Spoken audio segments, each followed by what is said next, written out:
From the Library of Congress in Washington, D.C.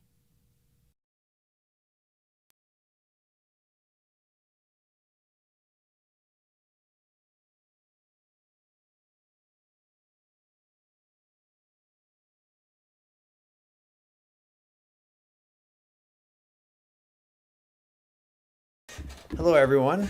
Welcome to the Library of Congress. My name is Rob Casper. I'm the head of the Poetry and Literature Center, and I am thrilled to have you all here on a less hot post-Labor Day to celebrate our fifth Bagley Wright Lecture on Poetry featuring fellow Srikanth Reddy, who will give a lecture called The Unsignificant. Before we begin, let me tell you a little bit about the Poetry and Literature Center. We are home to the Poet Laureate Consultant in Poetry, and for 75 years, over 75 years in fact, we have hosted programs of all kinds to promote literature. You can check out our center on the website or online at www.loc.gov/poetry. We also have a sign-up sheet outside on the table, so if you want to know more about events like this, give us your name and email, and we will connect you to our GovDelivery RSS feed. Also, I'd like to say that in an ongoing effort to learn more about marketing and communications outreach, as well as to provide the highest quality programming and events, very official language, the Library of Congress would appreciate your evaluation of this event. We have a survey outside, so if you don't mind just letting us know if you liked it, if you didn't like it, if you thought my stumbling in my intro was problematic, please do tell us, and we will be grateful forever to you. I also want to take this opportunity to celebrate the Poetry and Literature Center staff. We have a staffer with a new title, Matt Blakely, who is now the operations coordinator. Matt Blakely, please give him a hand. And today is the first event day for Anya Kreitney, who is our new program specialist. She'll be with us throughout the year, so please give a hand to Anya Kreitney. We're that kind of office in the Poetry and Literature Center. Today's event, let me tell you about it. Our exciting featured speaker will give a lecture for about an hour, and then we're going to have a Q&A session. We have a microphone that we're going to pass around to you for the Q&A session. And then we'll have a book signing outside. I want to let you know that if you do participate in the Q&A, you give us permission to use your question and you in the future webcast of this event. It's being webcast right up there. So we're excited to have it as part of the library's archives, and excited to have you be part of that as well. Also, if you wouldn't mind, please take this opportunity to turn off your cell phones, as I am doing right now. My cell phone tells me 1 minute ago the Bagley Wright Lecture started. So the Bagley Wright Lecture, this series seeks to provide leading poets with the opportunity to explore in depth their own thinking on the subject of poetry and poetics, and arrange for the delivery of several lectures that result from these investigations. Featured poets here at the library have included Joshua Beckman, Timothy Donnelly, Dorothea Lasky, and Terrence Hayes, and we look forward to featuring Rachel Zucker later this season. But today we have my dear friend Srikanth Reddy, and I am eager to hear from him. Last night at a dinner with Srikanth and our new poet laureate, Juan Felipe Herrera, the question came up, why should poets give such lectures and write essays and books about poetry? There is, of course, a long tradition of poets doing so in ways that have deepened our understanding of literature. But we have critics and scholars aplenty who can do this work, while poets will hopefully focus on pushing their work in new and exciting directions. No one better exemplifies both sides of this argument than Srikanth Reddy. He is a poet with two acclaimed collections, Facts for Visitors and Voyager, the latter of which Elizabeth Willis in the Los Angeles Review of Books describes as, quote, a book-length poem that applies a comparable poetics of erasure to an extended meditation on war and political agency, end quote. He is also a professor of English at the University of Chicago with a PhD and a book of critical essays, Changing Subjects, Digressions on 20th Century American Poetry. Last night, Srikanth talked about his lectures with the Bagley Wright series and how fruitful writing them has been. And I thought of the need poetry has for our most insightful and adventurous thinkers and writers, both critical and creative, to advance the art. I could not be more thankful that Srikanth is part of this series and is continuing to do his part as a poet and as a scholar in ways no one else I know can. Please join me in welcoming Srikanth Reddy.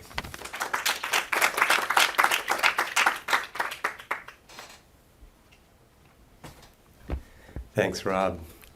And thank you, Matt and Anya, for your help, and to you all for coming out. It's really nice to be here.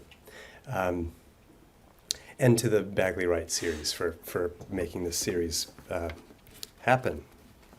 I wouldn't have thought to have asked poets to do this kind of thing, but someone did.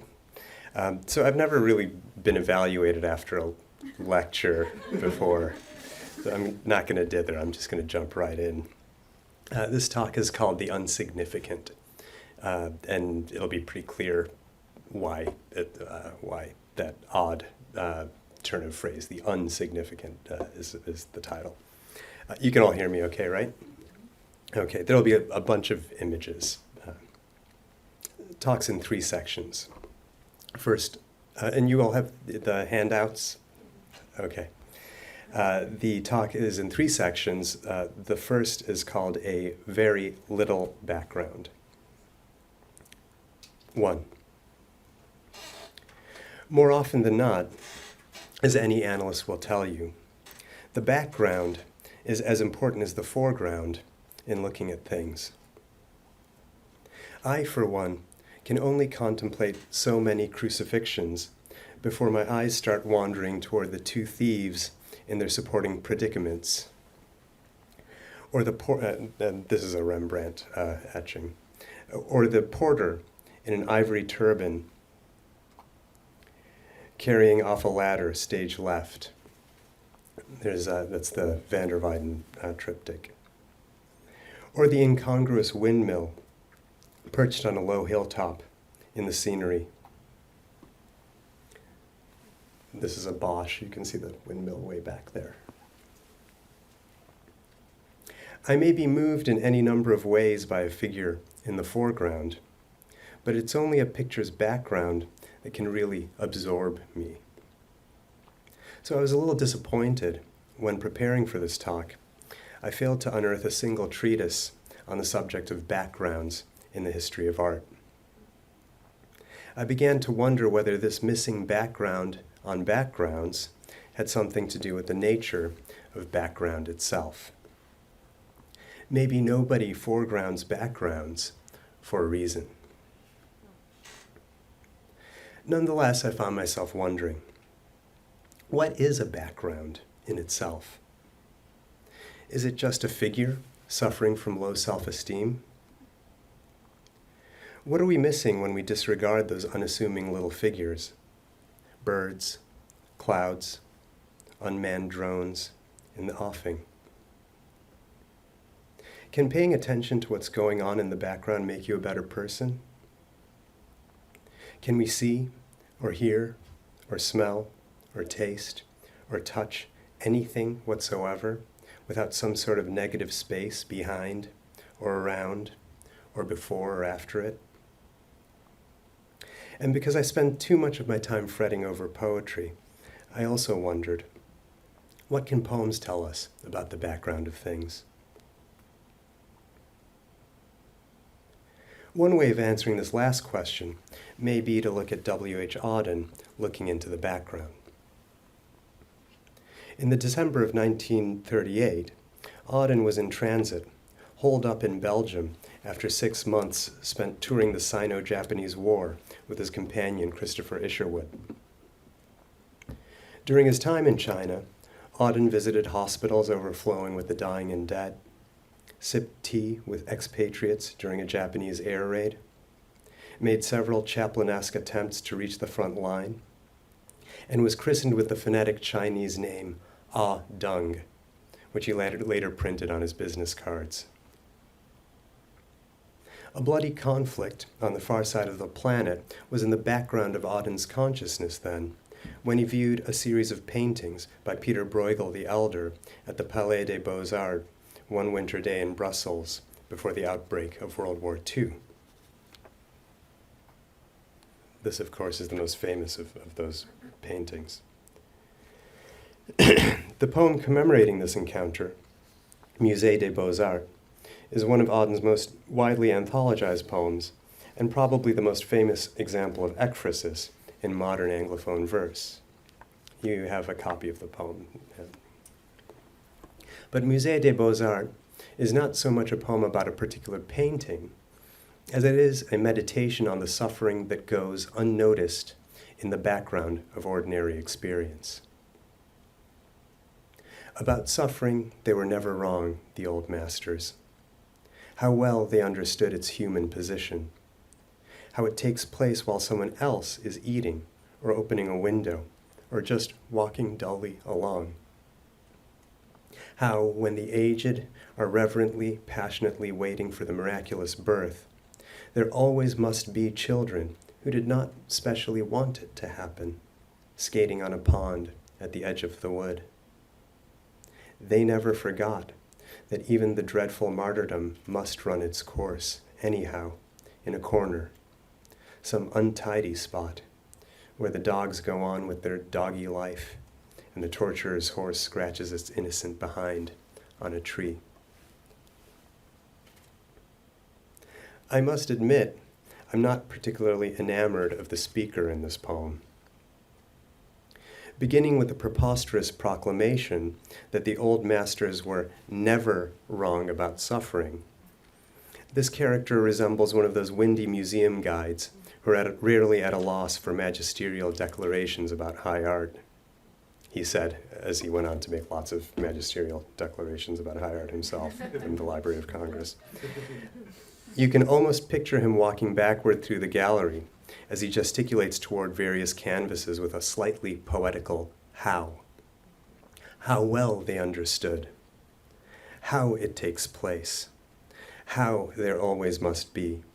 And later, how everything turns away. Nevertheless, our guide adroitly points out noteworthy details in the margins of paintings, from the children skating at the edge of a wood to the martyrdom that must run its feverish course in a corner of another composition. This is the human position of suffering in the old master's world, not in the foreground, but rather off in a corner or at the edge of perception. Misery, says the museum guide, is a matter of optics. While my pain may seem monumental to me, from another person's perspective, it's little more than a minor background detail. After the stanza break, Auden's speaker pauses before one painting that spectacularly illustrates our disregard for distant figures of affliction. In Bruegel's Icarus, for instance, how everything turns away quite leisurely from the disaster. The plowman may have heard the splash, the forsaken cry, but for him, it was not an important failure. The sun shone as it had to on the white legs disappearing into the green water, and the expensive, delicate ship that must have seen something amazing, a boy falling out of the sky, had somewhere to get to and sailed calmly on. The plowman ignores Icarus's cry because for him, the boy's fall is not an important failure, like the failure of crops, or of markets, or of one's own anatomical heart. But the plowman isn't the only indifferent figure in this picture. It's one thing to say that everyone ignores the disaster, and another matter entirely to say, as Auden does, that everything turns away, as if every inch of the canvas recoiled from the sinkhole of Icarus's calamity. Reluctantly, the painted sun shines as it had to on Icarus's fallen figure. And this lack of celestial sympathy is paralleled by the mercantile disregard of the expensive, delicate ship that sails off at the poem's conclusion.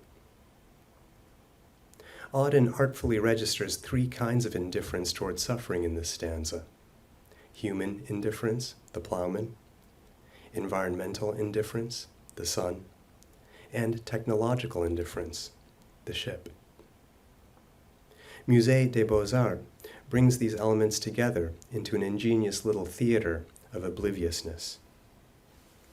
The important failure in this poem is a universal failure of plowman, sun, and ship alike to fully register the suffering of others. And yet, if Musée des Beaux-Arts were simply a poem about cosmic heartlessness, it wouldn't be quite so interesting as a work of art. Instead, Auden quietly changes his mind about what's going on in the background as the poem unfolds.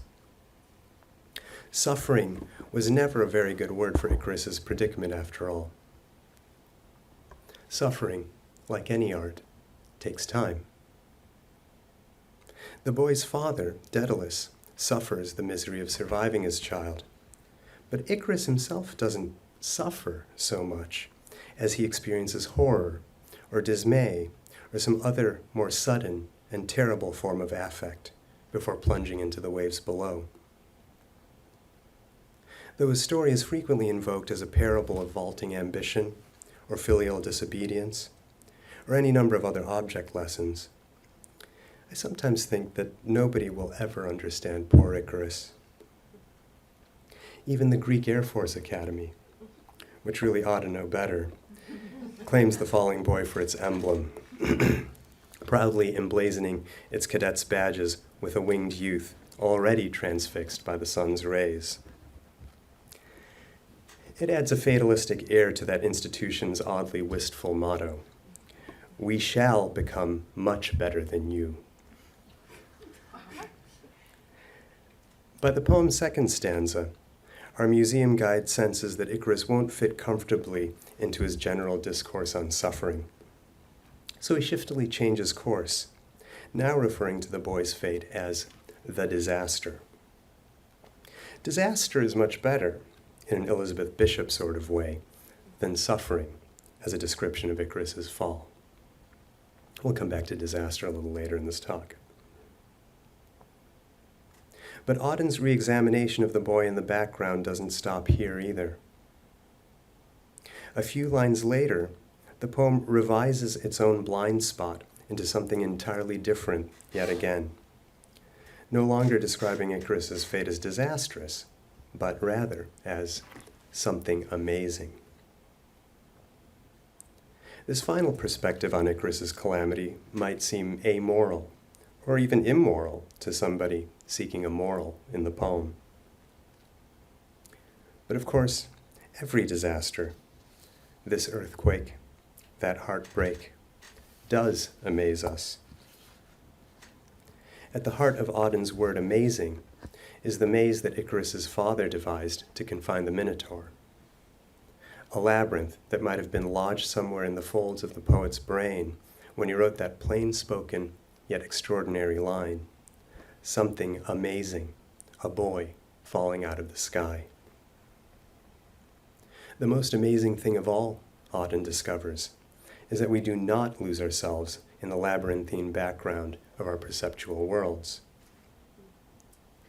Only our ability to disregard what's in the offing, whether it be suffering, disaster, or even something amazing, permits us to sail like a costly and fragile vessel, calmly on. 2. Some lesser figures. Today, scholars think the unsigned and undated picture in the Palais des Beaux-Arts is most likely a copy after a lost original by Bruegel. Unbeknownst to him, Auden may have been viewing a picture painted by one of Bruegel's sons, or by one of those anonymous apprentices who devoted their talents to filling in the background details: foliage, distant citadels, a storm out the window, of paintings signed by their more famous masters. My own theory is that the picture was painted by Jorge Luis Borges in a previous life. It's a work of art that keeps turning itself inside out. Even the grammar of the painting's title, Landscape with Fall of Icarus, cleverly reflects the reversal of figure and ground that we see worked out in the composition of the canvas itself. A 16th century viewer would have expected a pumped-up Icarus in the foreground, with little figures like clouds, ships, and coast filling in the background. This is Icarus by Rubens. Here, however, we find a landscape, a kind of pictorial background, promoted to the foreground, with Icarus downsized to a kind of marginal detail in the composition. Not fall of Icarus with landscape, then, but landscape with fall of Icarus. The painting, glimpsed through the scrim of Auden's text, conceals, in turn, another poem behind it. Landscape with Fall of Icarus shows how one background may hide another. The image turns ekphrasis itself inside out, illustrating the passage in Ovid's Metamorphoses where the sea swallows up Daedalus's son. In translation it reads, and this is the Ovid that is the basis of this painting, which in turn becomes the basis of Auden's poem. And his mouth, Icarus's mouth, calling his father's name, was engulfed by the cerulean sea that draws its name from him. With a signature flourish, Ovid folds an origami figure of orality and absorption into the prosodic envelope of these two hexameters. Here, the sea swallows the little aperture of Icarus's mouth as a synecdoche for his corporeal being. The drowning Icarus in Ovid must in turn swallow the fatal waters that flood into his throat as he calls his father's name. In the end, though, the devouring sea is subsumed by the boy's identity, as its waters are henceforward named after him. An anonymous sea becomes the Icarian Sea. Landscape with Fall of Icarus visualizes the precise moment of this mutual absorption of boy by sea and sea by boy. I wonder if I can make this bigger. You can see in the corner there, right, the little detail there. I won't mess with this and zoom in on it now, but I think you can see. Indeed, the whole of the Metamorphoses can be read as an elaborate pageantry of figures that emerge only to be absorbed inexorably into the artwork's background. A girl turns into a tree, a boy changes into a flower, a queen becomes a constellation, and so on. Icarus is not the only figure of absorption on display in this painting. The farmer bends over his plow, thoroughly engrossed by his work. The hunched fisherman fixes his gaze on the inscrutable bottle green waters before him. You can see him down there in the corner. Ignoring his flock, the shepherd peers upward at the missing portion of the canvas where Daedalus sails forever into his own grief overhead. They're right behind the farmer.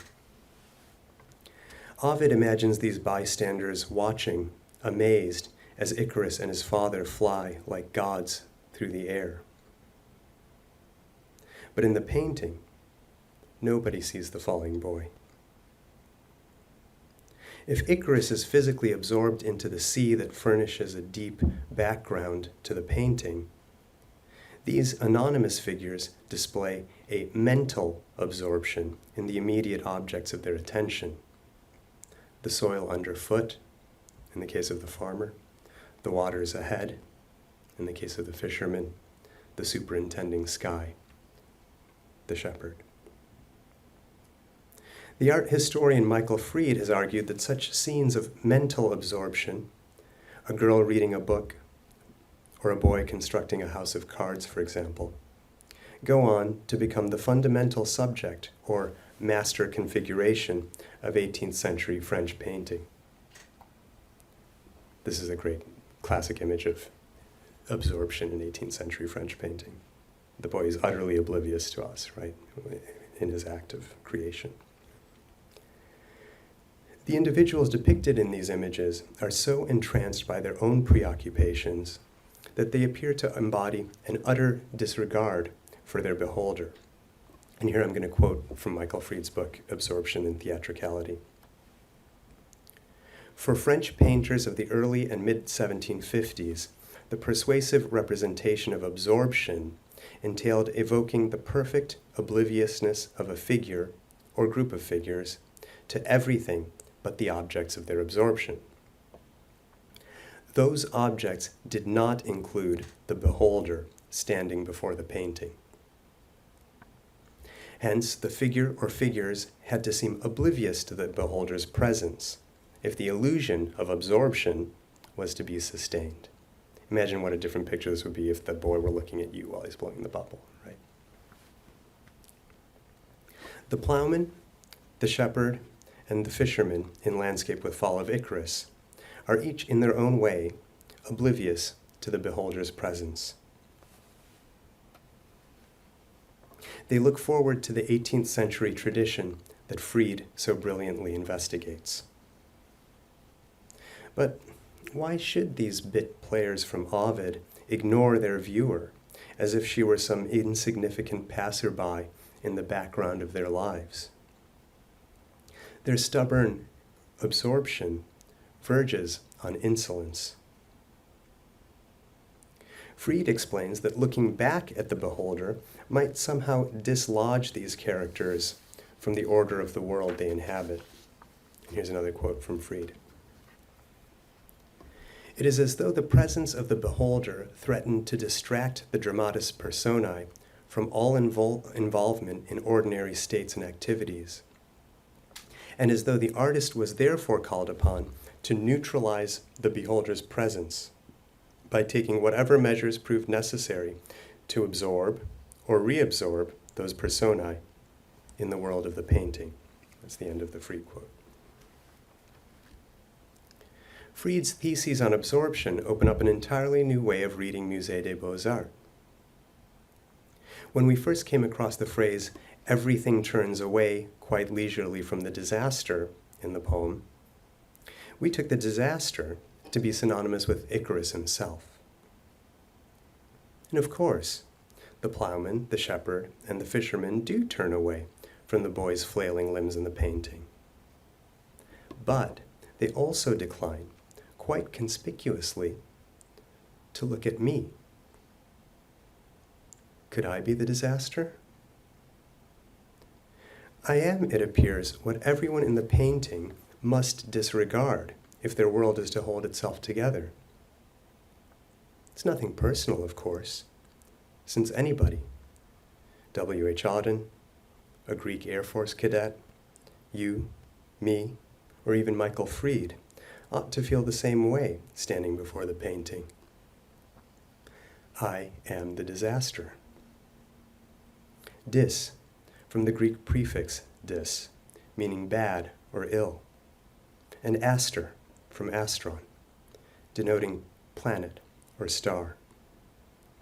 The sense is astrological, of a calamity caused by the unfavorable position of a celestial body.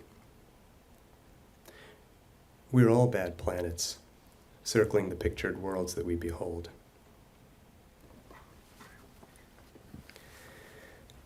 Sometimes I feel dizzy when I look at this painting.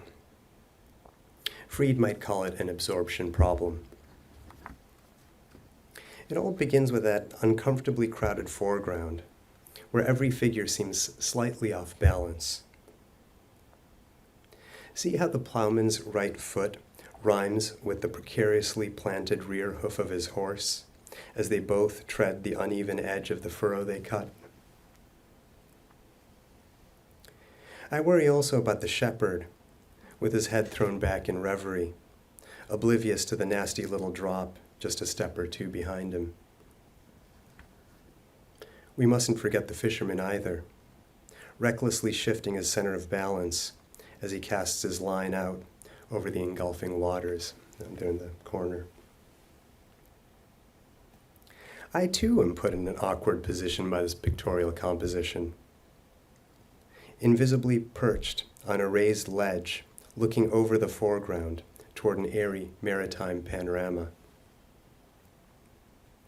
Even the horizon, placed quite high in the composition, as it is so often in Bruegel's work, makes me feel as if the whole terrain were tilting upward, the floor underfoot becoming a wall before me, so that I'm gazing down on the landscape rather than out across it.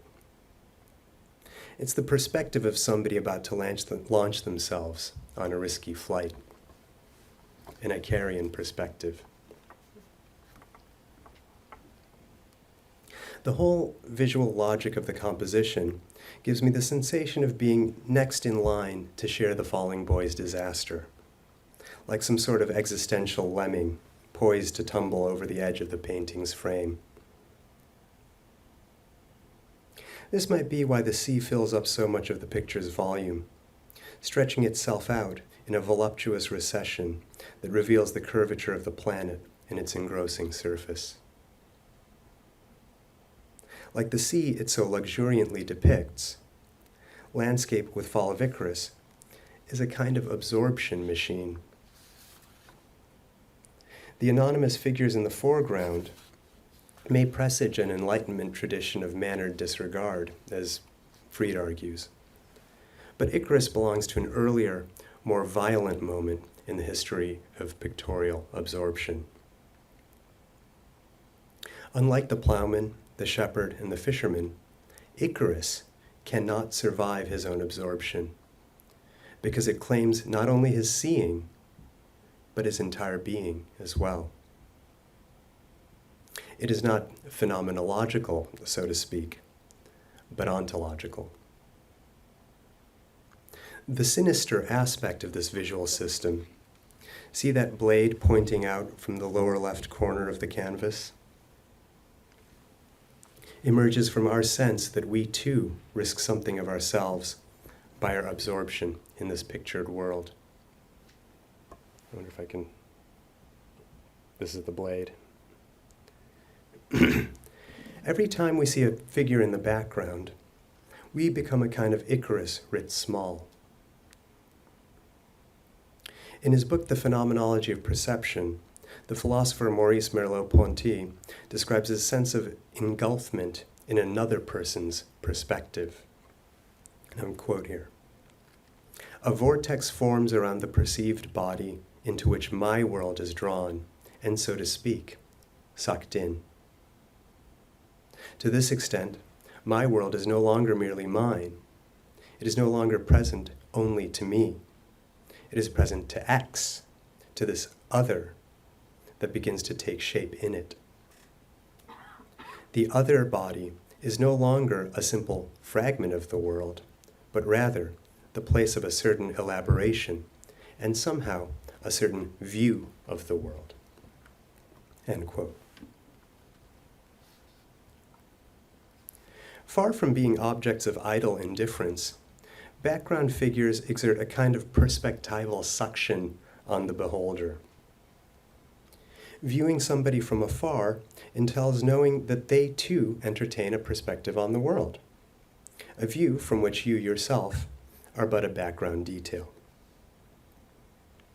The imagery of the whirlpool conveys the psychological vertigo that accompanies this recognition. Merleau-Ponty's vortex is the troubled water where Icarus disappears. We may respond to this vortex in different ways, by turning away, by plunging in, by fixing our gaze on its whirling surface. But every response discloses our attitude toward a background that is the foreground of other lives. We've observed how the plowman, the shepherd, and the fisherman display what might be called a phenomenological absorption within the world of the painting. They appear to be wholly engrossed by the objects of their attention, blinding them to both Icarus's disaster and our own.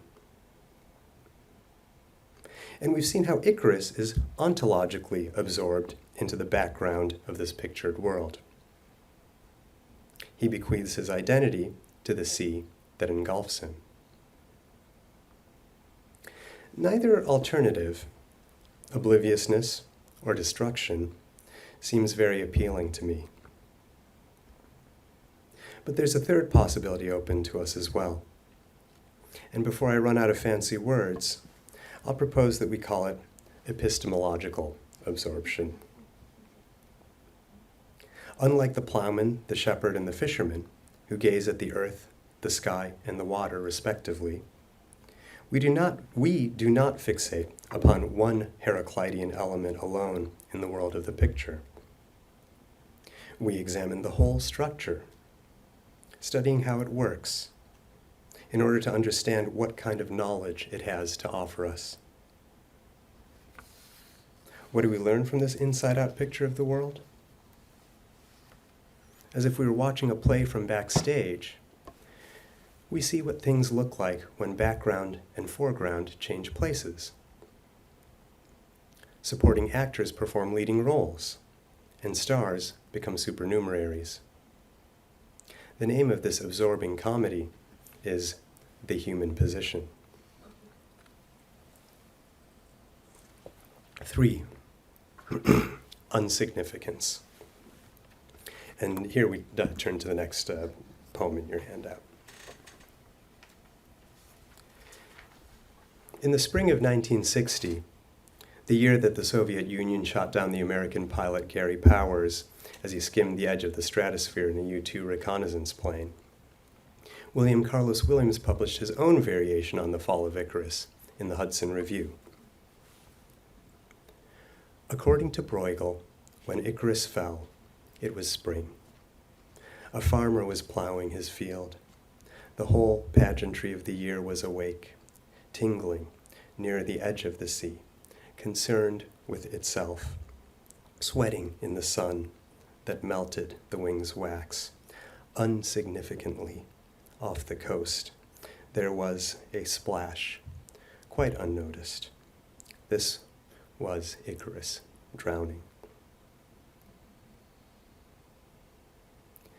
Like that little splash off the coast, this ekphrasis of landscape with fall of Icarus has generally gone quite unnoticed by literary critics. It may have something to do with the poem's prosody. Measured against the rangy lines of Musée des Beaux-Arts, Williams seems to pursue his own brand of literary minimalism almost too successfully, to the edge of disappearance in this work. But sometimes the longest word in a little poem can speak volumes.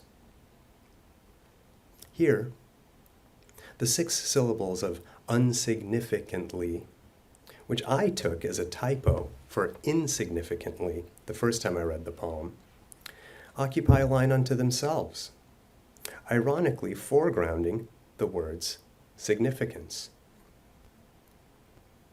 Unsignificantly sounds almost right, but slightly off. Not as bad as calling something inimportant, but a hair more awkward than unconsequential. Now obsolete, the word was an accepted variant of insignificance in 17th century English usage, appearing, for example, in Milton's prose. The temple of Janus with his 2 controversial faces might now not unsignificantly be set open. But I think Williams wants to do something more than just slip an outdated lexical variant into his poem with this repurposed prefix. The more you look into unsignificance, the more you'll see there. In an essay titled The Nature of Philosophy, Ludwig Wittgenstein writes that the philosopher tries to find the liberating word. That is, the word which allows us to grasp what it is that has hitherto, imperceptibly, been a burden on our consciousness. Unsignificance is not a philosopher's, but a poet's word for what imperceptibly burdens our consciousness. When we describe something as either significant or insignificant, we assign it a greater or lesser degree of importance. To call something unsignificant, though, is to suggest that it differs not in degree, but in kind. It doesn't signify. It unsignifies. It is like having a hair on your tongue, Wittgenstein continues parenthetically. You feel it, but you can't get hold of it and get rid of it. This vexing elusiveness is reflected in the way that unsignificance seems to float free of reference in the unpunctuated grammar of William's poem. As the syntax unfolds, it initially appears as if the sun in the painting has melted the wing's wax unsignificantly. But this doesn't seem quite right, since the picture itself wouldn't exist if the sun hadn't melted Icarus's wings in the first place. Maybe the stanza break nudges us to associate unsignificantly with the lines that immediately follow it instead. Unsignificantly off the coast, there was a splash quite unnoticed. This is better, though even here we have to iron out a few grammatical wrinkles. What exactly does the adverb unsignificantly modify in the sentence? It can't be the unnoticed splash, because splash is a noun. The only possibility is the verb was. So you could rewrite the sentence to read, there was, unsignificantly, a quite unnoticed splash off the coast. Though the artist tucks this little splash of paint into an easily overlooked corner of the composition, its calculated placement there can hardly be described as insignificant. But nobody in the world of the painting, not even that tiny sailor, too busy with the ship's rigging to notice the feathers falling around him. Can you see the feathers here falling around him? Finds the splash to be terribly significant either. He couldn't care less. Icarus falls into unsignificance. Like the fishy creatures in Bruegel's Fall of the Rebel Angels, we collectively participate in this plunge through our absorption in his disaster as well.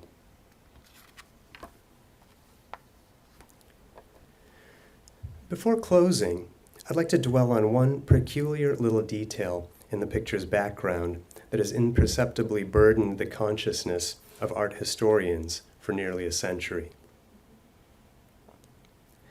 At the edge of the plowed field, directly above the horse's head, a man lies on his back in the undergrowth. You can make out his pale, upturned face sticking out of the dense brush, like some ghostly afterimage from an earlier disaster. I wish I could, I provided a detail of it, but it looks like a man, bald man lying on his back, looking up. Many viewers have remarked upon the mystery of this dead man in the picture, but nobody has successfully delivered him from the purgatory of unsignificance. One scholar proposes that the figure illustrates the Dutch proverb, "The plow does not stop on account of a dying man." Another points to the knife, lying like a discarded murder weapon in the painting's lower left corner, imagining some sort of allegorical foul play on the part of that shifty plowman. Recently, infrared reflectography has given us insight into the shadowy underdrawing beneath this curious detail.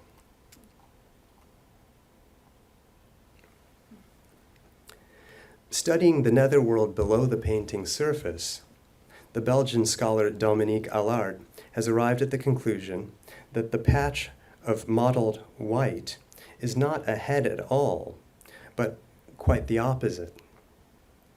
She discerns in this figure one of the earthier motifs of Northern European art, the bare bottom of a kakerje, or, in plain English, a defecating man.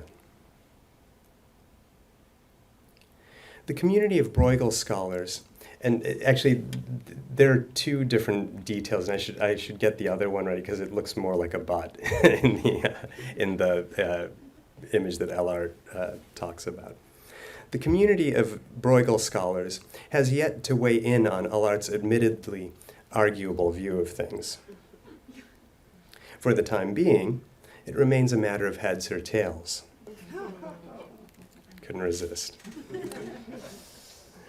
But when I first caught wind of the kakerje, all other theories melted away. I believe in the defecating man. I'm glad I got to say that in the Library of Congress in this life.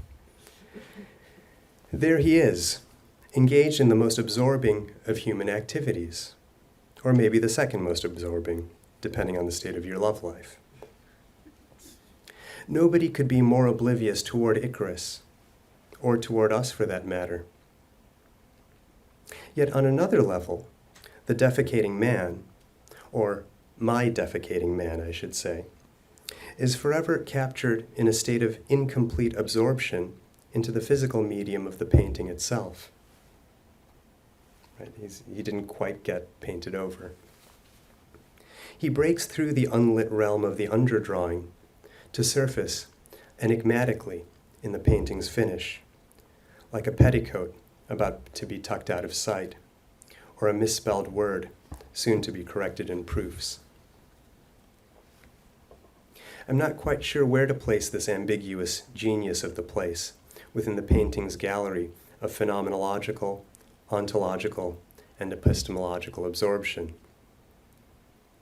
He personifies not only absorption, but excretion as well, embodying a whole economy of production in his scatological being. And the fruit of his labor, so to speak, is the quintessence of unsignificance. For waste, like poor Icarus, falls unsignificantly into a world of signs. A very bad planet indeed. My kakerje proposes the most unsignificant of insults to the beholder of his pictured world. Once you see him, it becomes hard not to think of the painting as landscape with defecating man. In visual terms, we can think of the unsignificant as what we look at but do not see.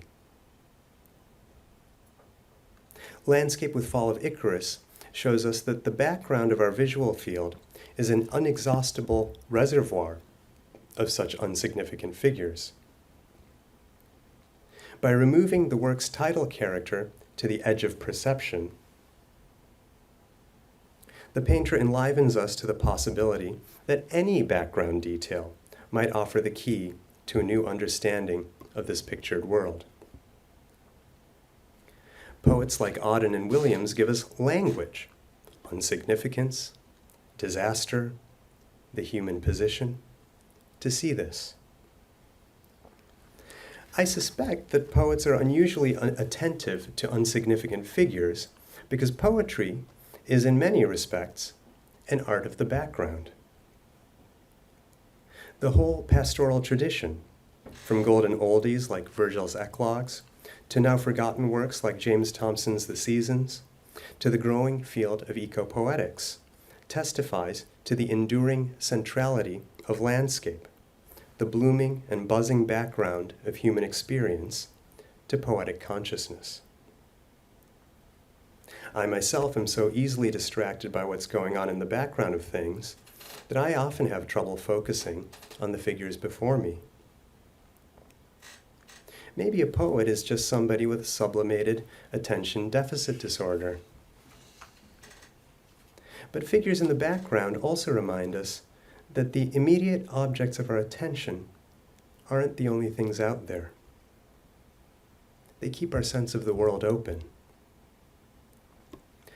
Upon the earth and in it, historical man grounds his dwelling in the world, says Martin Heidegger in The Origin of the Work of Art. The work moves the earth itself into the open of a world and keeps it there. Dwelling on backgrounds, as we've done for the past hour, can become a way of dwelling in the background, if only for a time.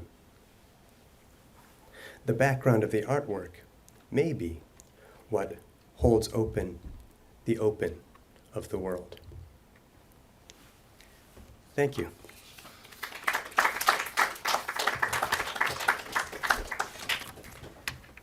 Thanks so much, Srikanth. Can you hear me? So we're going to open up to some questions. If you have questions of the past hour's very thorough reading of these two poems and of that artwork. Or if you just want to see the defecating man again, I can. Or hear Srikanth say defecating. I think I fit in about 5 times in the talk. I was wondering if you could talk a little bit more about seeing, like, you said seeing like a piece of artwork or a poem as a play from behind the stage. Yeah. Seeing the background and seeing the foreground at the same time. Yeah. How does that work? I mean, at least in your interpretation. Yeah. Well, so one way to start is by looking at the painting itself here, right? Yeah. So if we were looking at a classical, traditional, or Renaissance painting of Icarus, we would see something like this, right?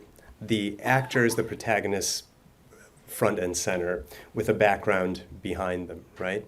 And I think what's so brilliant about Bruegel is that we are standing kind of back there in his painting, in the background, right? And looking at Icarus as a minor background detail, right? And so that kind of like pivoting or whatever, and actually Bruegel does all kinds of cool things with this. Like look at that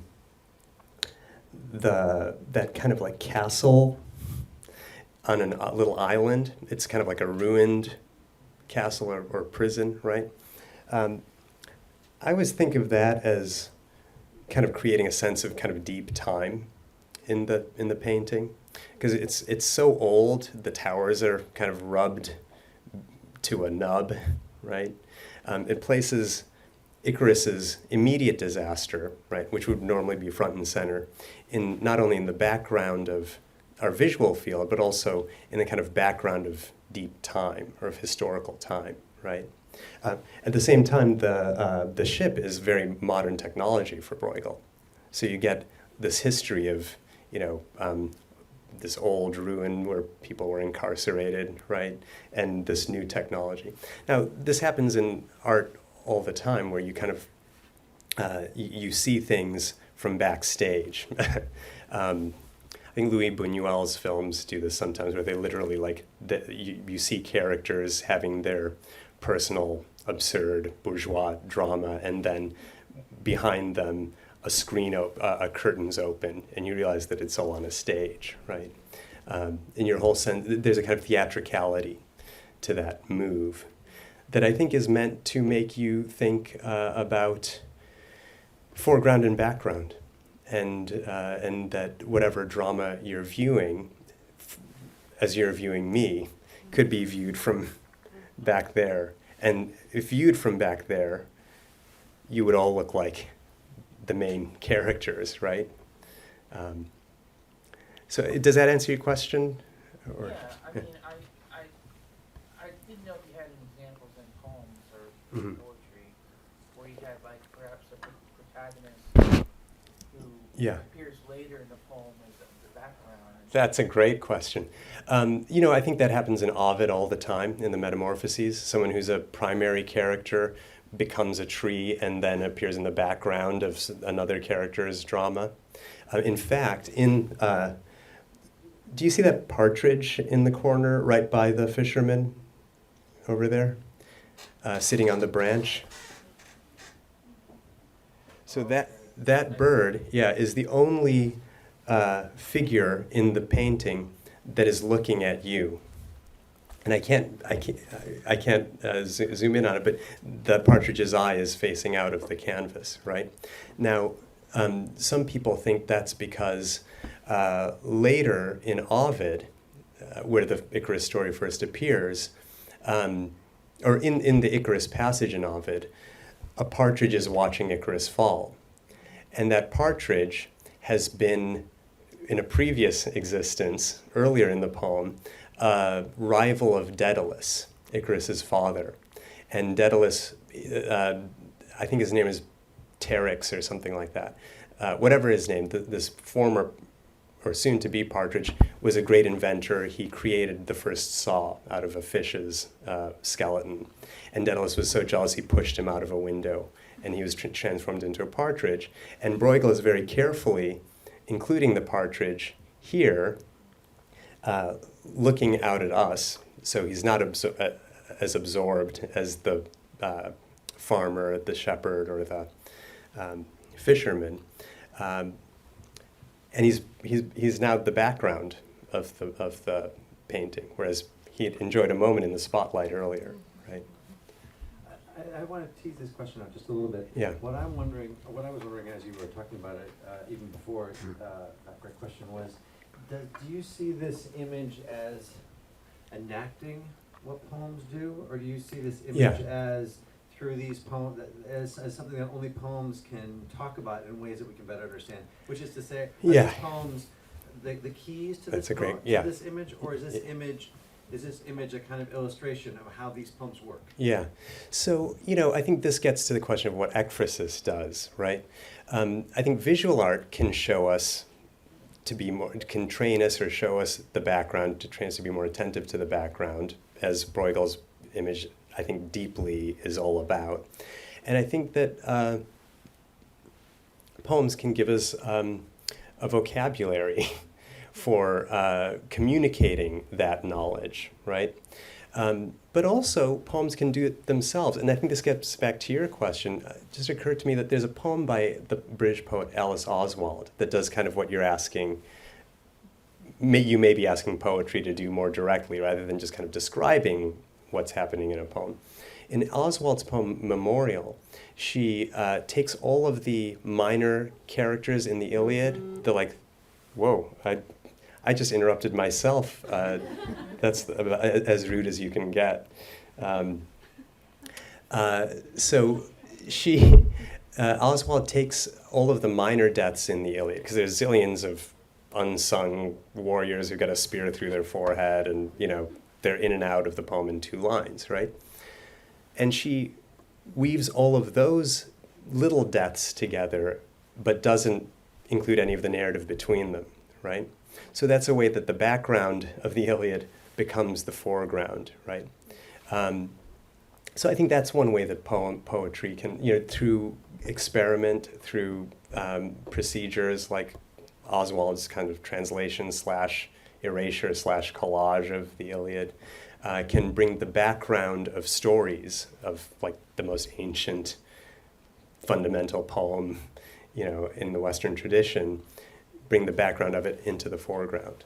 Lots of visual artists also now, recently, have started to go back to the work of past masters and digitally eliminate the foreground. So, say the Mona Lisa or something like that. You can remove the Madonna and Child and then leave only the background of the image, right? There's something, I think, it's not just a matter of optics. There's an ethical kind of dimension to that kind of work, probably a political dimension as well.